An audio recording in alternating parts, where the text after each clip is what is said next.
was, and it was bizarre because, it achieved something that I never even strove for. I didn't have ambition to kind of become a pop singer. And when Vince called me up and asked me if I'd sing on Only You, I thought, great, I'll have a demo that I can show to people, It was exactly that overnight. He called me up and said, I've got this song, come and sing on it. I went around on my motorbike and I sang on his Porter studio. And then a week later he called me up and said, played it to my record company, they love it, they want us to record it. I went, great, went to record it. Then a week later he said, they want us to make an album. And so we kind of went into the studio 2-3 months later, we'd made an album. And then the single came out. I'll tell you what was brilliant though in those days is it came out and it went in at about 198, which you can imagine how many people would cry if that happened to their records today, you know.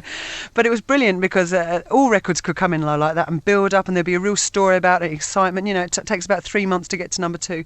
It was the most fantastic thing, yeah. Did Vince know you before he actually invited you, or did he hear of you, or did he see you in a club or something? Yeah, no, I knew him from when I was 11 actually, because I went to this place called Langdon Music School, which was in a secondary school there that you could go for a couple of hours in the morning if you were musical, and he was there at the same time as me. But then when I was at senior school in Basildon, I had 2 of the members of Depeche Mode actually in my form class, so it was a small little scene in Basildon, and everybody kind of knew everybody. So when Vince was looking for a singer, I was already a bit of a face around town and he knew me, so he just called me, For anybody who goes solo in a band, I know there are only 2 of you effectively, but if you leave a band or if your band splits for whatever reason and you go solo, it's another risk, isn't it? But incredible success. Well, to be honest, and I can't take credit for that risk because it was Vince that split the band up, not me, even though I was the one that seems to have taken credit for it ever since, But he didn't want to carry it on, and I was kind of, it was kind of quite shocking for me because it's like no sooner it had happened and it was kind of getting taken away, and I had no idea how to kind of run in this business, Does anybody still call you Alf? No, but I don't mind if they do. Sometimes if I meet someone on the street, they might kind of refer to it, but it doesn't affect me one way or the other. Are you more comfortable now? Because I think at one stage in your career, you felt really that